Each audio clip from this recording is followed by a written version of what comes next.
சுந்தரம் படத்துல ஒரு சீன் வரும். நாகேஷ் சர்வரா இருந்து அதுக்கப்புறம் மிகப்பெரிய நடிகரா மாறி இருப்பாரு.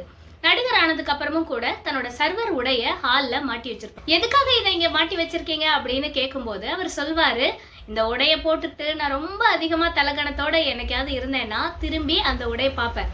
அது என்னை பார்த்து சிரிக்கும், டேய் நீ என்ன போட்டதுக்கு அப்புறமா தான்டா இதை போட்ட அப்படின்னு. என்னோட பழைய நினைவுகள்லாம் எனக்குள்ள இருக்கட்டும், நான் எந்த அளவுக்கு வளர்ந்து வந்திருக்கேன்றத எனக்கு நானே ஞாபகப்படுத்திக்கிற விதத்துல தான் நான் இந்த உடைய வச்சிருக்கேன்னு சொல்லுவாரு. அந்த சீன் ரொம்பவே நல்லா இருக்கும் படத்துல. அந்த படமே ரொம்ப நல்லா இருக்கும். எத்தனை தடவை அந்த படத்தை பார்த்தாலும் ரொம்ப சுவாரஸ்யமாவே இருக்கும். இந்த படத்துல வர மாதிரி தான் நம்மளும் எவ்வளோ கீழ்மட்டத்தில இருந்து இன்னைக்கு இந்த அளவுக்கு வந்திருக்கோம் அப்படின்றத அடிக்கடி நினைச்சு பார்ப்போம். அதை நம்ம பிள்ளைங்களுக்கும் நம்ம கத்துக் கொடுக்கணும் அப்படின்னு நினைப்போம். எதுக்காக நம்ம இதெல்லாம் பிள்ளைங்கள்ட்ட சொல்லணும்னு நினைக்கிறோம்?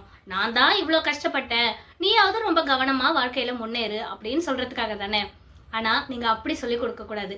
உங்க பிள்ளைங்களுக்கு கொஞ்சோண்டு கஷ்டம்னா என்னன்றதையும் நீங்க காமிச்சு விடுங்க. அப்பதான் அவங்களும் பின்னாடி சொல்லும் போது நான் இவ்வளோ கஷ்டப்பட்டேன். ஏன்னா இப்ப இருக்கிற பிள்ளைங்களுக்கு இவ்வளோ கஷ்டப்பட்டா கூட இவ்வளோ பட்ட மாதிரி இருக்கு. ஆனா நம்மளோட வாழ்க்கை முறையே இவ்வளோ கஷ்டப்பட்டாலும் அது கஷ்டம்னே தெரியாமையே வளர்ந்துருக்கோம். இவ்வளவுதான் கஷ்டப்பட்டோம் அப்படின்ற அளவுக்கு கூட நமக்கு அது தோண கூட இல்லை. இந்த சமயத்துல என்னோட ஒரு பழைய அனுபவத்தை உங்ககிட்ட சொல்லணும்னு நினைக்கிறேன்.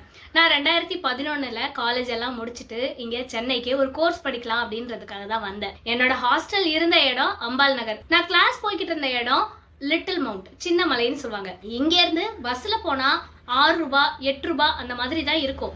அதுக்கே ஒயிட் போர்டு வந்தா 2 ரூபாய் தான். நான் ரொம்ப நேரம் வெயிட் பண்ணி பார்ப்பேன் ஒயிட் போர்டு வருதான்னு. பல நேரங்களில் ஒயிட் போர்டு வரவே வராது. அதனால அப்படியே நடந்து போகவே ஆரம்பிச்சிருவேன்.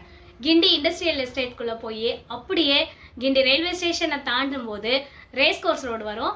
அதுலேருந்து ஈஸியாக லிட்டில் மவுண்ட்டுக்கு நடந்தே போயிடலாம். ஒரு 2 ரூபாவை மிச்சம் பண்ணணும், 6 ரூபாவை மிச்சம் பண்ணணும் அப்படின்றதுக்காக கூட பல மணி நேரம் செலவு பண்ணி நடந்தே நான் போயிருக்கேன். இதே மாதிரி உங்களுக்கும் அனுபவங்கள் நிறைய இருக்கும். அதையும் கமெண்ட் செக்ஷனில் சொல்லுங்கள்.